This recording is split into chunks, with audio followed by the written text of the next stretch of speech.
Deus é amor. A Bíblia foi escrita para nos dizer que Deus é amor. João, em sua carta, capítulo 4, verso 7, garante: amados, amemo-nos uns aos outros, porque o amor procede de Deus. E todo aquele que ama é nascido de Deus e conhece a Deus. No verso 16, ele aprofunda a sua convicção, que deve ser também a nossa. E nós conhecemos o amor e cremos neste amor que Deus tem por nós. Deus é amor. E aquele que permanece no amor, permanece em Deus, e Deus permanece nele. Essa óbvia mensagem precisa ganhar sempre espaço no nosso coração, para que nele não habite nenhum outro sentimento, nenhum outro desejo, nenhuma outra convicção, nenhuma outra esperança, senão o amor que procede de Deus. Assim, eu fiz um exercício e procurei olhar nos dois primeiros livros do Antigo e do Novo Testamento, Gênesis e Mateus, as ações que demonstram que Deus é amor. Logo também, com as circunstâncias em que esse amor se revelou, incluídas as pessoas a quem ele se revelou de modo amoroso, que talvez nós tenhamos dificuldade de amar se os encontrarmos. Separei 10 situações no livro de Gênesis, 10 no de Mateus, mas fiquem tranquilos que eu vou dividir estas passagens bíblicas no culto das 9, no culto das 11, nem sei se conseguirei completá-las. Primeira, quando Eva e seu marido Adão, o Deus eterno, rejeitaram, ele lhes prometeu que enviaria um homem que derrotaria o mal. Jesus veio e a promessa se cumpriu de modo total. Lemos isso claramente em Gênesis 3, 14 e 15. O Deus eterno chamou a serpente e lhe declarou: por ter feito o que fez, você é maldita entre os animais domésticos e selvagens. A partir de agora, você vai rastejar no chão e vai se alimentar da poeira por toda a sua vida. Além disso, você e a mulher serão inimigos, e essa inimizade alcançará os seus descendentes. Um deles será ferido por você no calcanhar, mas um descendente da mulher ferirá você mortalmente na cabeça. A primeira parte é uma descrição do que vai acontecer. E ela, de fato, se consolida ao longo da história. Temos visto, por exemplo, mais recente ataque de policiais negros contra uma vítima também negra. Porque o pecado, o ódio, a violência, antes de ser estrutural, social, ou qualquer nome que venhamos a dar, é espiritual. Mas além de mostrar o que iria acontecer, Deus faz uma promessa. E essa promessa é fruto do amor de Deus. E a promessa é esta: Eva, alguns que seguem a Satanás vão ferir você no calcanhar. Mas Eva, um descendente seu ferirá Satanás mortalmente na cabeça. Por que Deus fez essa promessa? Senão por amor. Como é que Deus podia amar a Eva, que o abandonou, que o traiu, que o decepcionou, que se afastou dele, que se rebelou contra ele? Quem de nós amaria Eva? Mas Deus é amor, sempre. Quando Caim matou seu irmão e ficou com medo de morrer, o Deus eterno lhe pôs um sinal no corpo para o proteger, e assim o fratricida pôde tocar a sua vida. Gênesis 4, 13 a 16. Caim reclamou, depois de ter feito o que fez. O primeiro homicida, no caso pior, fratricida, matou o próprio irmão, atraiu-o para o campo, tudo planejado, crime nascido no coração de um pecador, que não permitiu que o amor fizesse morada na sua alma. Aí, quis dar uma de vítima. Eu não vou conseguir suportar esse castigo, que é pesado demais para mim. Tu me expulsas da tua presença e eu me tornarei um fugitivo. Quem me encontrar por aí vai me assassinar. Ele nem pensou que quem inaugurou a prática do assassinato foi ele mesmo.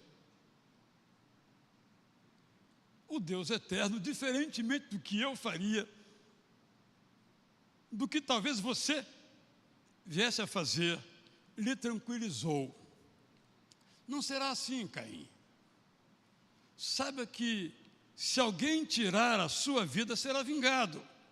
Eu mesmo o farei. Como garantia da sua promessa, o Deus eterno colocou um sinal em Caim, para que quando fosse encontrado, ninguém o assassinasse. Então Caim partiu e foi morar em Nod, que fica ao leste da região do Éden. Por que Deus fez isso com Caim? Porque Deus é amor. Sempre. Deus ama a quem julgamos que mereça. Deus ama a quem entendamos que não mereça. Deus é amor. Sempre. Quando Enoque decidiu não seguir os padrões errados de sua gente, o Deus eterno chamou para perto, tão perto, que a amizade se tornou constante. E o exemplo, até hoje, permanece como um convite a uma vida santa. Gênesis 5, 21 a 24 nos revela. Aos 65 anos, Enoque teve Metusalém. Depois que teve Metusalém, ele viveu mais 300 anos. Aos 365 anos de idade, ele desapareceu. Enoque tinha uma comunhão tão grande com o Deus eterno, que este o levou sem que ninguém soubesse o que aconteceu com ele. Até então nós ouvimos de pessoas que fizeram o que não deveriam fazer. Agora nos encontramos o amor de Deus se revelando a alguém que tinha buscado viver na consciência da presença de Deus ao seu lado. A este também Deus ama. Deus ama os santos, que estejamos nessa categoria. Deus ama os pecadores. Deus deseja que sempre sejamos próximos dele, porque sempre que estamos próximos de Deus, nós pecamos menos. Eu tenho arraigada na minha alma esta convicção. Quando a perversidade tomou conta da humanidade, o Deus eterno convocou Noé para preservar a criação, tendo-lhe garantido que nunca mais haveria semelhante destruição. Lemos em Gênesis 8, 20 a 22. A primeira coisa que Noé fez foi edificar um altar para o Deus eterno. Ele pegou os animais puros e as aves puras, matou-os e os ofereceu como oferta ao Deus eterno, que gostou do que recebeu. Então Deus tomou uma decisão: nunca mais vou amaldiçoar a terra por causa das pessoas que nelas habitam. Eu sei que o problema não é a terra, mas o desejo ruim que sempre acompanhou o ser humano. De igual modo, nunca mais vou exterminar todos os seres vivos, como fiz com o dilúvio. Garanto que enquanto durar a terra, valerá a lei da natureza, em que a semeadura e colheita, frio e calor, verão e inverno, dia e noite. Nas traduções mais tradicionais, o sentimento de Deus diante do pecado humano, nesse caso particularmente naquele contexto em que ele chamou a Noé para uma grande tarefa, é arrependeu-se. Ou, no entendimento melhor do que significa a palavra, Deus sentiu um peso, uma tristeza, uma dor no seu coração por ver o que fazia as pessoas que ele criara para cuidar da natureza e cuidar dos seres humanos. Fomos feitos para o cuidado, para a criação, não para o descuido, nunca para a destruição. Mas Deus, a despeito de sua tristeza, não desistiu do ser humano e mudou o seu projeto, o seu itinerário, o seu modo de tratar o ser humano. E disse: eu não vou mais destruir. Podem ir longe como quiserem, pode se afastar como quiserem, eu não vou mais destruir a terra. Por quê? Porque Deus é amor, sempre. Quando Canaã foi indevidamente amaldiçoado por Noé, o Deus eterno deu a ele uma descendência e uma terra, que depois seria herdada pelo povo hebreu. A história é bem conhecida. Noé, o santo Noé, o grande Noé, o homem que fez a arca, o homem que obedeceu, o homem que entendeu como era Deus, fez o que as pessoas, muitas fazem quando estão alegres: embriagam-se.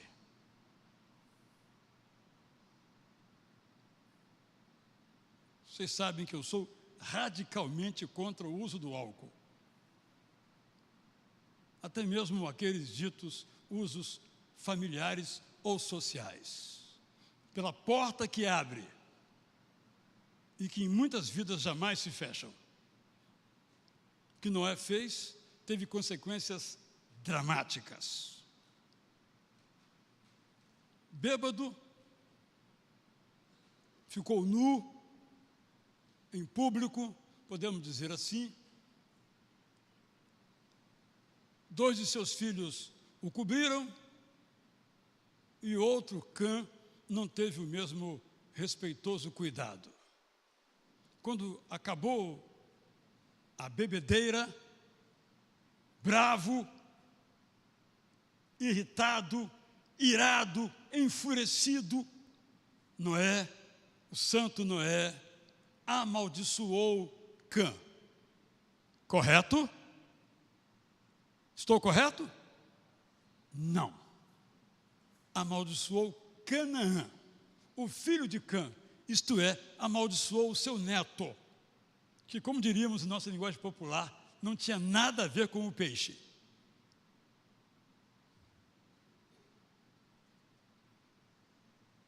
Noé odiou a pessoa errada, odiou o seu neto, mas Deus amou o seu neto. Gênesis 10, 15 a 20. Canaã teve filhos que geraram muitos povos. Os sidônios, descendentes de seu filho mais velho, Sidom, e os heteus, filhos de Et. Canaã foi ainda pai dos jebuseus, dos amorreus, dos girgazeus, dos heveus, dos arqueus, dos sineus, dos arvadeus, dos emareus e dos amateus. Esses povos se espalharam indo de Sidom a Gaza, passando por Gerar, e de Sodoma, Gomorra, Admá, Zeboim e Laza. Todos descendiam de Canaã, filho de Cã. Deus quebrou a maldição lançada contra um garoto pelo seu avô. Sabe por que ele fez isso? Porque Deus é amor sempre.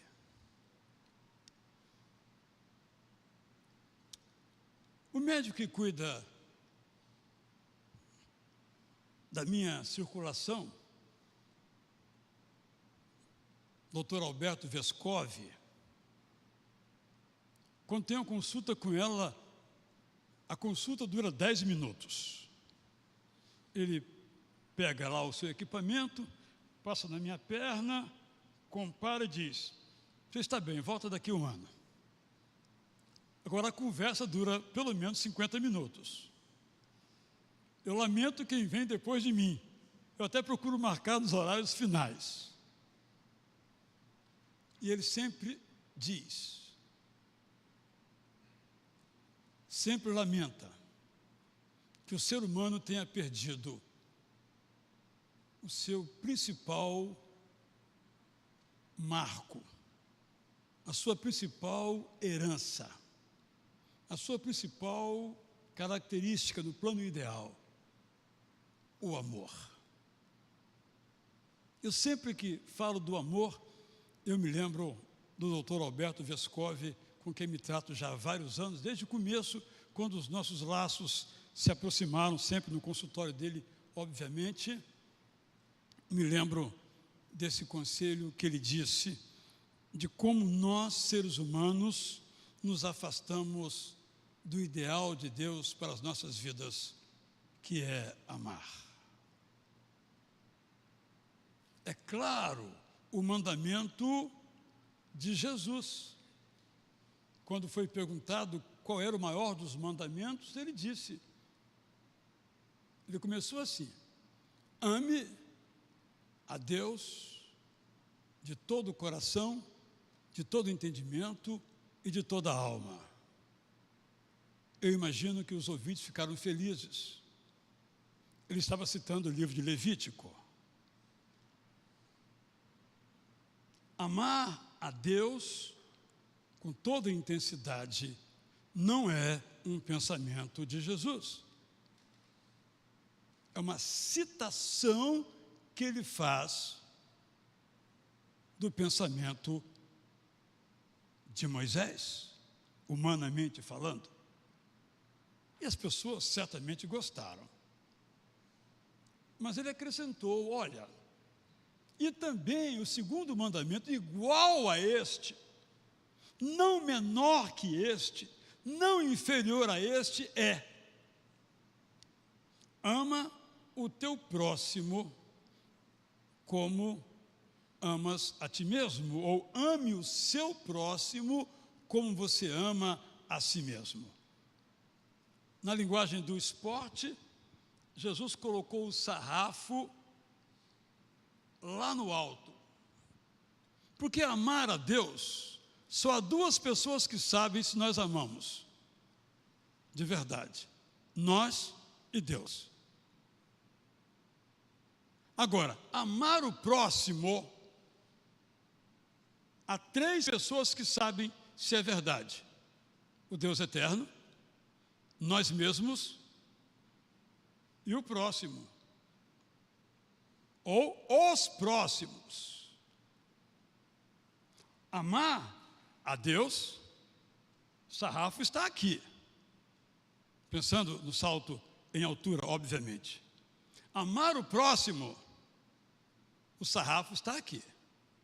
Mas esse é o lugar em que o sarrafo foi colocado por Deus, em toda a trajetória humana, expressa nas histórias que narrei, celebradas no livro de Levítico, reafirmadas por Jesus. Eu e você temos sempre que nos perguntar: o que é que nós temos feito com este mandamento? Que Jesus junta num só. Não dá para separar. Eu amo a Deus, eu cultuo a Deus, mas desprezo o meu próximo. Se eu desprezo o meu próximo e digo que amo a Deus, eu estou mentindo. Por isso que o padrão é lá nas alturas. Mas é isso que Deus espera de mim. Peçamos a Ele que nos ajude, nos fortaleça, para que este padrão seja o nosso desejo. E depois, então, a nossa prática.